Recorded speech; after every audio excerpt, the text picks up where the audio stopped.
KPBS On Demand is supported by UC San Diego's Art Power, presenting cellist Joshua Roman, performing from his album Immunity, alongside music by J.S. Bach and more, Sunday, June 22nd at UC San Diego's Epstein Family Amphitheater. Reserve your tickets at artpower.ucsd.edu.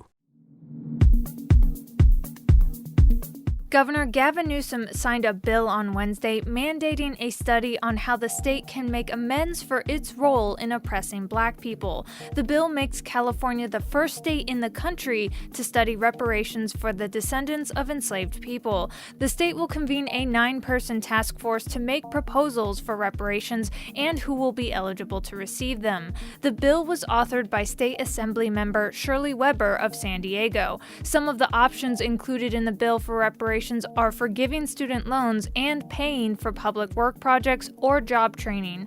Newsom will appoint 5 members of the task force. The other 4 members would come from the state legislature. The law says the task force has to have 2 people from major civil society and reparations organizations and at least 1 academic expert on civil rights. The task force will have its first meeting by June 1st of next year.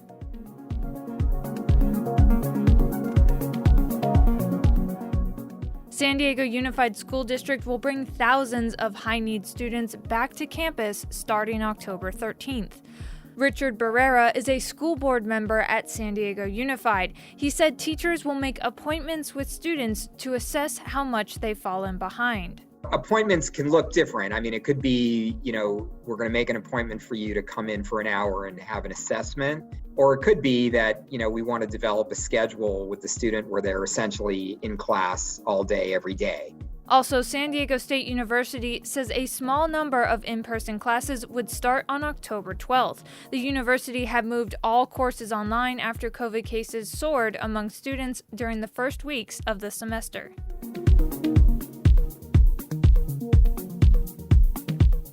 The county announced 2 more deaths from COVID-19 and 194 new cases, keeping San Diego in the red tier of COVID restrictions. County officials have focused attention on expanding testing sites for teachers and students. Nick Michon with the Health and Human Services Agency says the increase in testing is to improve safety as schools reopen. All of them as to being no appointment drop-in sites. So trying to make it as easy and accessible to San Diegans. 4 designated testing sites for school staff will be available this week, starting today in Chula Vista and San Diego. It's Thursday, October 1st. Pumpkin season is officially here. This is San Diego News Matters from KPBS News, a daily morning news podcast powered by everyone in the KPBS newsroom. I'm Annika Colbert. Stay with me for more of the local news you need to start your day.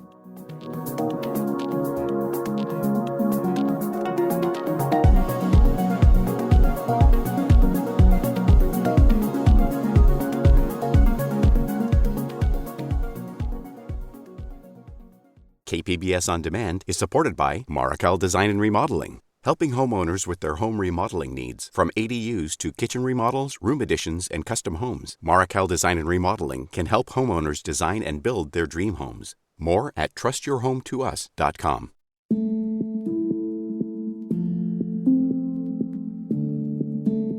There's a growing childcare crisis in California. Across the country, daycare centers have closed due to new regulations and economic hardship as a result of COVID-19. KPBS reporter Claire Tregeser says a union of domestic workers is asking the state for help. 5,000 providers. Monday never came. Lynn James is a childcare provider in San Diego. She says businesses like hers need more help from the government. And from those 5,000 more children,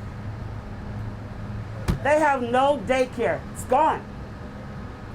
Those families, many of essential workers, had nowhere to send their children. State rules put in place at the onset of the pandemic have forced childcare providers to cut class sizes while costs for additional staffing and cleaning supplies have gone up. Now, nearly 7 months later, many are going out of business. Childcare Providers United, a project of the union United Domestic Workers, says 5,000 providers statewide have had to close. They're asking for additional funding from the government. Governor Newsom must act today. A study from UC Berkeley found that in Southern California, 62% of childcare programs experienced a loss of income due to low attendance or families not paying the fees, and 81% made staffing changes, including laying off employees or cutting benefits. Miran Algori, a childcare provider in Chula Vista, says more centers will close soon. We're here today to sound the alarm, and if the state doesn't take action today, they will never be able to reopen, and more childcare providers, more early childhood educators are going to be forced to close the doors. The San Diego County Board of Supervisors created a $25 million grant program for local childcare providers. The money is expected to be awarded soon. Claire Tregesser, KPBS News.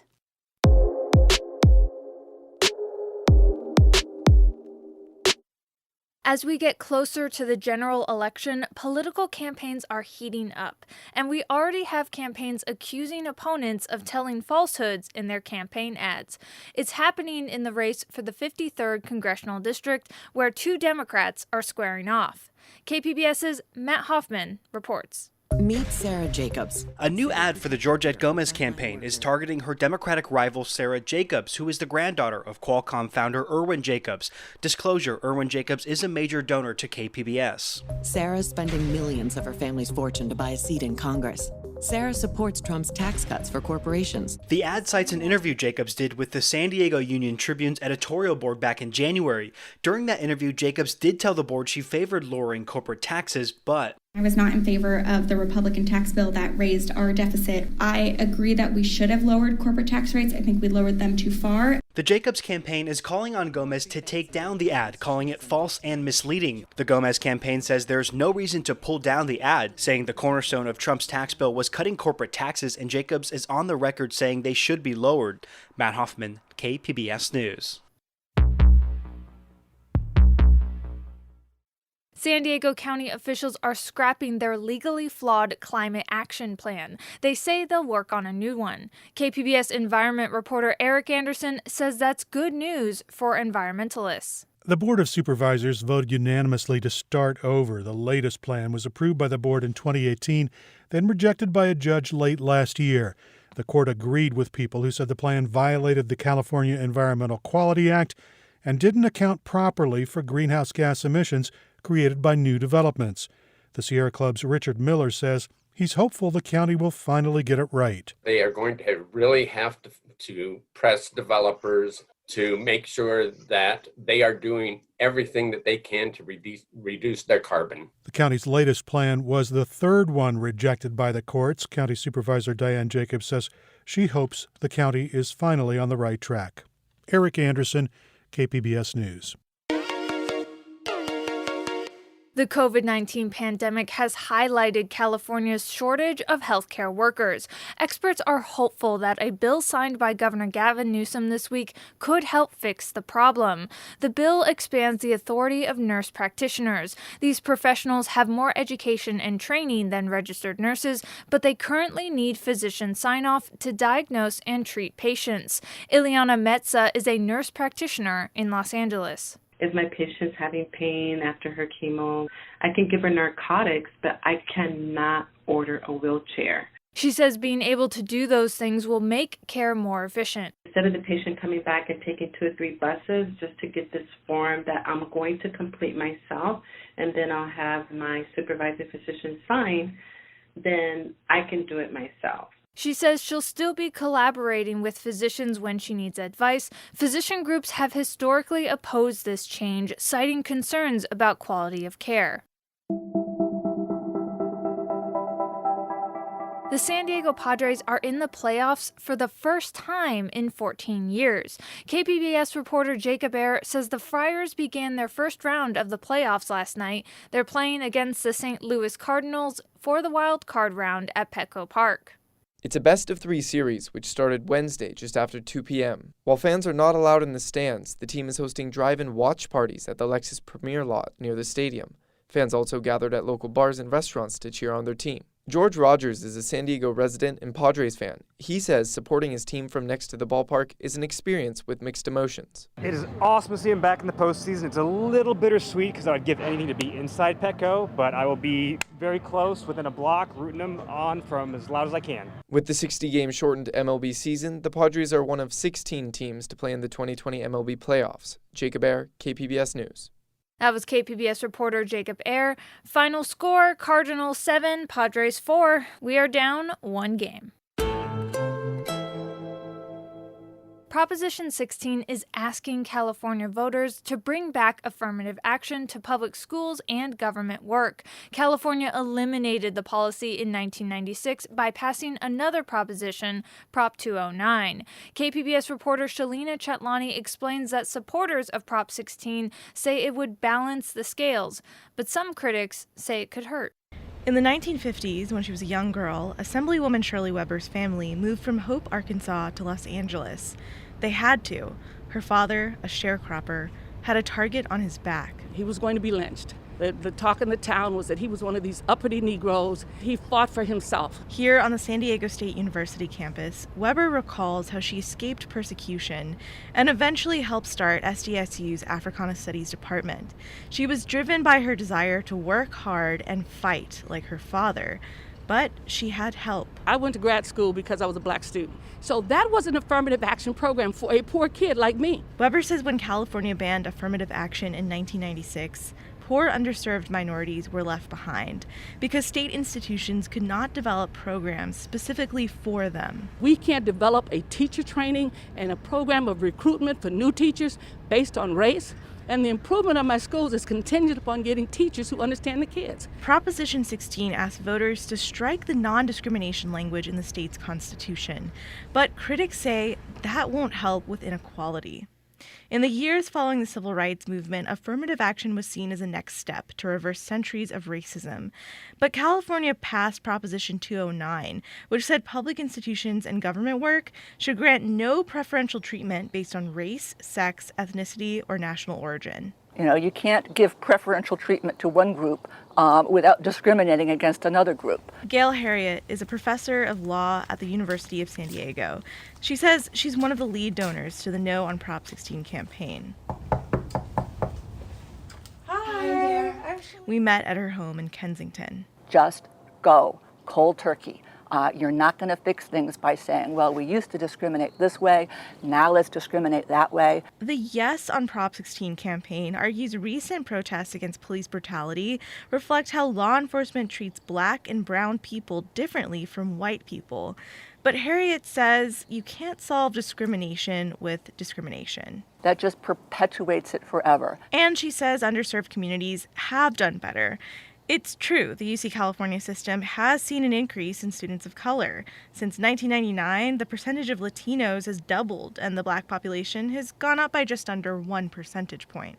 She says it's not helpful when students are admitted into schools they aren't prepared to compete at. It's a good thing when students attend colleges where their academic credentials put them in the ballpark with the rest of students. But there are still disparities. While Latinos and blacks make up around 46% of California's population, they're only a third of the undergrad UC California system. Autumn Arnett says that's because with or without affirmative action, we live in a racist society. We're not really good at acknowledging who we were discriminating against. She's an independent education equity researcher in Austin, Texas. So we know that across industries, whether education or employment, that white women have been the greatest beneficiaries of affirmative action. One 1995 California Senate committee study found that after decades of affirmative action, it was white women who ended up gaining most managerial jobs, not the people of color who were supposed to be elevated. Black and brown people have still not been able to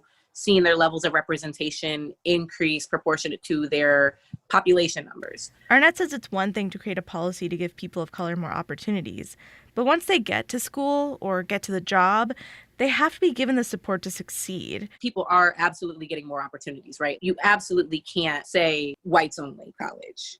The detractors, though, are that maybe we didn't help the people that we set out to help as much as we needed to. Arnett says real progress can only happen when everyone commits to moving toward a more equitable society. Backers of Prop 16 say passing the proposition doesn't mean the work is done, but it's certainly a start. Opponents say affirmative action isn't necessary, and the work to level the playing field is already happening. That was KPBS science and technology reporter Shalina Chetlani. Up next on the podcast, a fact check on a viral photo showing ballots thrown in a dumpster in California. We'll have the latest episode of Can You Handle the Truth from our partners at Cap Radio right after this break.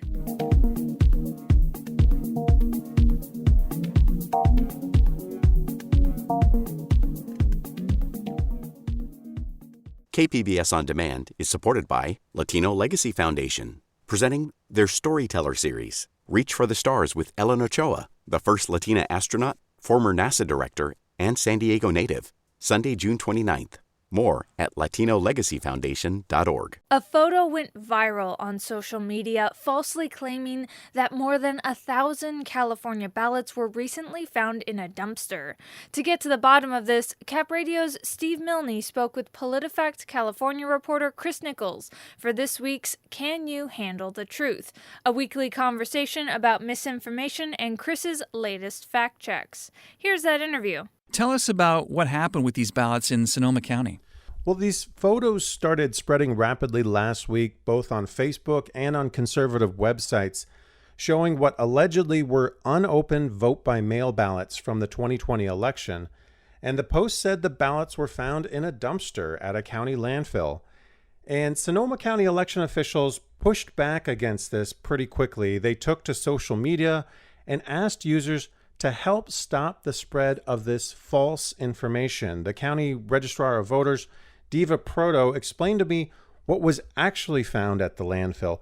She said they were old elections materials that were taken to be recycled per the California Elections Code. And the information, all the materials had nothing to do with the current election. And Proto said these materials were from 2018 and 2019. They included old voter information guides, ballot envelopes, test ballots, unused ballots, and probably some voted ballots.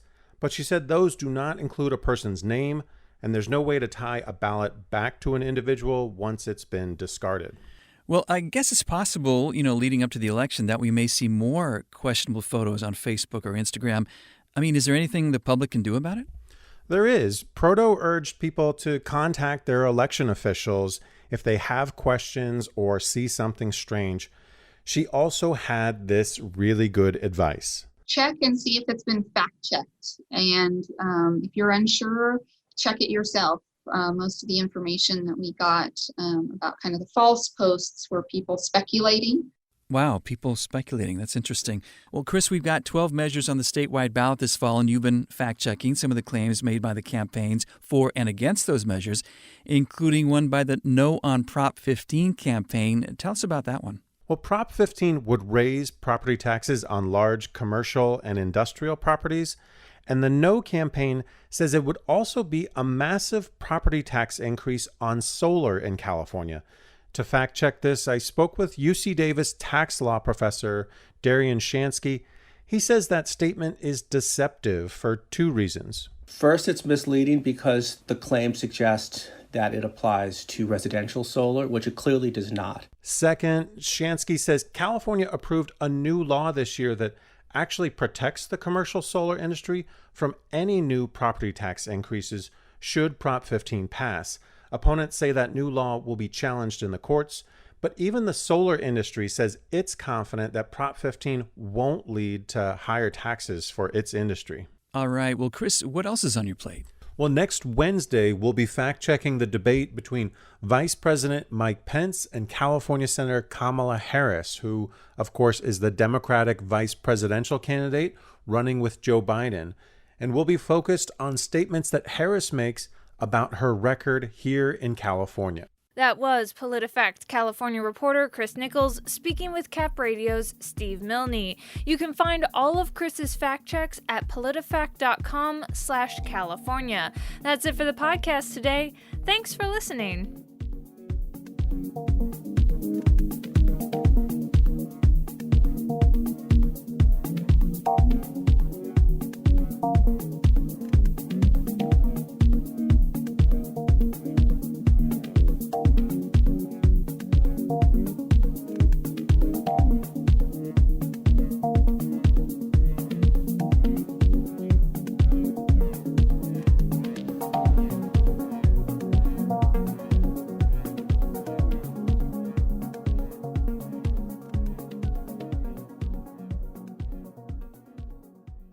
KPBS On Demand is supported by Paint Care, offering households and businesses in California more than 800 leftover paint drop-off sites for recycling. Quantities of 100-plus gallons of paint may qualify for a large volume pickup. Learn more at paintcare.org.